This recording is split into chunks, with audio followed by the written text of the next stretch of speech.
आज घबराहट के बारे में जानेंगे। घबराहट क्या होती है और इसकी वजह से कौन कौन सी समस्याएं आती हैं। तो नमस्ते, मैं पवन यादव।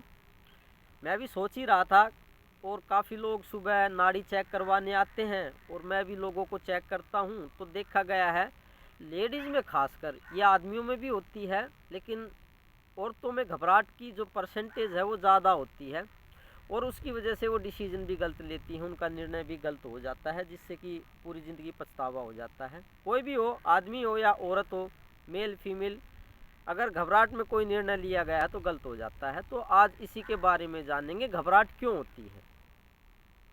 अब काफ़ी लोगों को मैंने रोते हुए देखा। लेडीज़ आती हैं, ज़्यादा घबराहट हो जाती हैं तो रोने भी लगती हैं, क्योंकि वो कुछ नाड़ी चेक करवाती हैं और पूछती हैं कि क्या इसका कोई समाधान हो सकता है।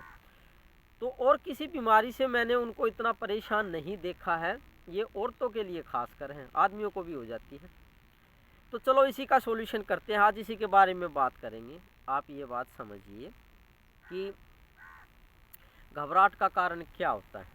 बिल्कुल घबराएंगे नहीं और धैर्यपूर्वक सुनेंगे और इसका समाधान करेंगे, और समाधान करेंगे तो कुछ समय के बाद में इस चीज़ का हल हो जाता है या इस बीमारी को हम ख़त्म कर सकते हैं। घबराहट का मेन कारण होता है, वैसे तो छोटे छोटे कई कारण होते हैं, लेकिन जो जड़ ही बता देता हूँ।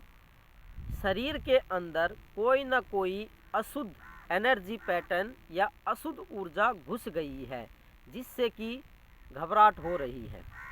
अगर आपको बार बार घबराहट होती है, सुबह के टाइम ज़्यादा होती है और शाम के टाइम में ज़्यादातर होती है, दिन में तो थोड़ा बहुत आराम हो जाता है, तो इसका मतलब आप ये समझें कि आपके तीनों शरीरों में से किसी न किसी शरीर में कोई ना कोई अशुद्ध ऊर्जा घुस चुकी है। अब वो अशुद्ध ऊर्जा कौन सी हो सकती है? हाँ, बिल्कुल बताते हैं। वो अशुद्ध ऊर्जा खाने के द्वारा प्रवेश कर सकती है, वो अशुद्ध ऊर्जा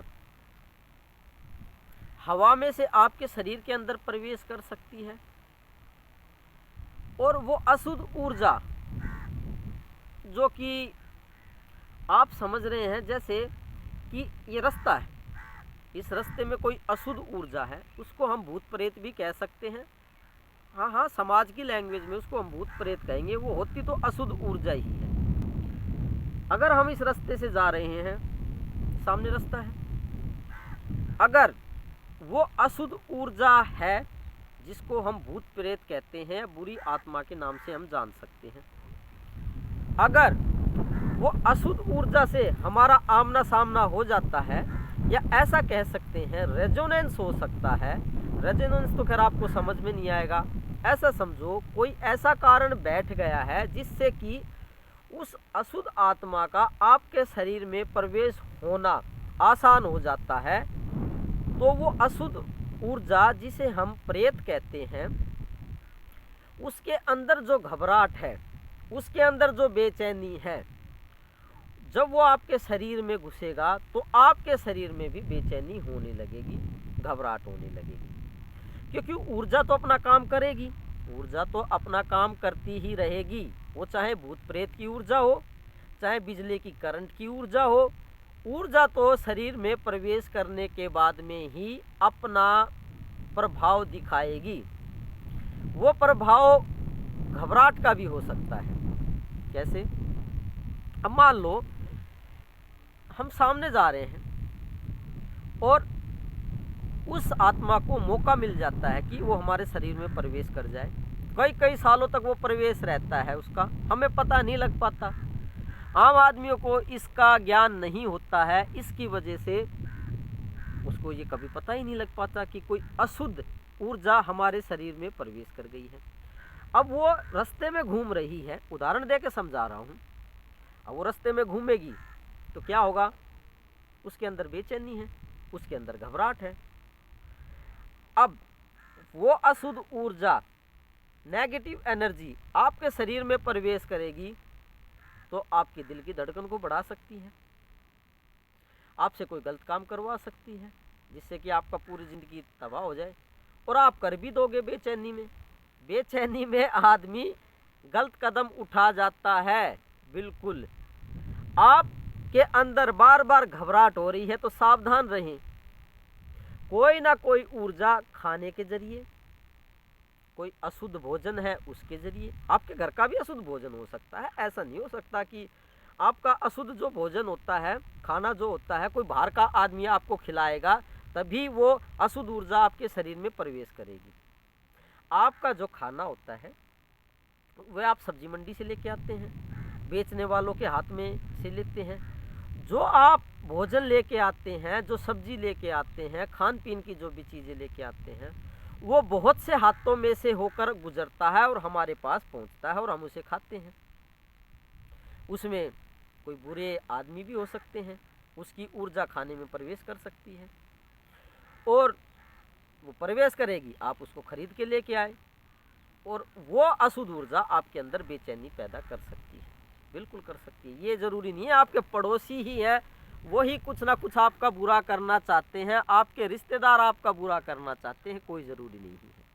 अशुद्ध ऊर्जा बहुत से माध्यम से, बहुत से तरीकों से शरीर के अंदर प्रवेश करती है और आपके अंदर वो करेगी घबराहट पैदा, बेचैनी पैदा कर देगी। दूसरा कारण मैंने भूत प्रेत का बताया। अशुद्ध आत्माएं, अशुद्ध ऊर्जाएं इस वायुमंडल में घूमती रहती हैं, 24 घंटे घूम रही हैं। आप उन्हें देख नहीं पा रहे हैं। जिनके पास दिव्य दृष्टि होती है, ज्ञान दृष्टि होती है, वो उनको देख लेते हैं। तो बार बार घबराहट आ रही है, बार बार परेशानी आ रही है घर परिवार में, तो समझ लेना चाहिए कि अशुद्ध ऊर्जाओं का प्रवेश शरीर के अंदर हो चुका है। किसी न किसी के अंदर वो प्रवेश है। आप अपने विचारों पे ध्यान दें। आपके अगर गलत विचार आ रहे हैं, आपको बार बार घबराहट हो रही है, आपका कुछ गलत करने का मन कर रहा है, तो समझ लेना चाहिए कि अशुद्ध आत्मा का या अशुद्ध ऊर्जा का खाने के द्वारा, हवा के द्वारा या और किसी माध्यम से, पानी के द्वारा उसका प्रवेश हो चुका है। बिल्कुल संदेह ना करें, बड़ी परखी हुई बात है। दिव्य दृष्टि जिनके पास ज्ञान दृष्टि होती है वो जान लेते हैं। वैज्ञानिकों को ये बात पूरी तरीके से अभी समझ में नहीं आई है। तो पहले तो अपने पे डाउट पैदा करें और उस अशुद्ध ऊर्जा को शरीर से बाहर निकालने की कोशिश करें। उसके लिए खाने को शुद्ध करें। वो कैसे होगा अगले वीडियो में बताया जाएगा। और दूसरी बात, कोई अशुद्ध प्रेत, कोई अशुद्ध ऊर्जा, नेगेटिव एनर्जी अंदर घुस चुकी है तो उसको भी कैसे निकालेंगे वो भी बताया जाएगा। अशुद्ध तो अशुद्ध है, चाहे खाना अशुद्ध है, चाहे प्रेत अशुद्ध है, चाहे और कोई माध्यम है, अशुद्धता अशुद्धता ही होती है। तो आप पावन आत्मा है, आपके अंदर कोई भी अशुद्धि नहीं है। आप जो गलत काम कर रहे हैं, जो अच्छे काम कर रहे हैं, किसी न किसी ऊर्जा से प्रभावित होकर कर रहे हैं, तो उस ऊर्जा को बाहर निकाले, आपके दिमाग को शांति मिलेगी, आपकी घबराहट भी कम होगी और सुख शांति भी आएगी। शांति के लिए अशुद्ध ऊर्जाओं को बाहर निकालना काफ़ी ज़रूरी हो जाता है। तो हे पावन आत्मा, हे शुद्ध आत्मा, अपने शरीर से उस अशुद्ध आत्मा को बाहर निकाले, निश्चित ही आपको फ़ायदा होगा। इस फ़ायदे के लिए आगे वीडियो देखते रहिए, क्योंकि सब कुछ एक वीडियो में नहीं बताया जा सकता है। जैसे जैसे वीडियो देखते रहोगे तो आपको ज्ञान की प्राप्ति होगी, ज्ञान की प्राप्ति होगी तो आपको ये भी पता लगेगा कि कैसे उनको बाहर निकाला जाता है। और जैसे ही उनको आप बाहर निकाल लेंगे, आपको शांति की स्थापना होगी, आपके शरीर के अंदर भी, आपके घर के अंदर भी, और आपकी घबराहट भी ख़त्म हो सकती है। तो धन्यवाद आज के लिए, वीडियो सुनने के लिए। आप शुद्ध आत्मा हैं, आपकी शुद्धता को मैं बार बार प्रणाम करता हूँ। मेरा प्रणाम, हे परमात्मा स्वीकार कीजिए, आप ही परमात्मा हैं। धन्यवाद आज के लिए।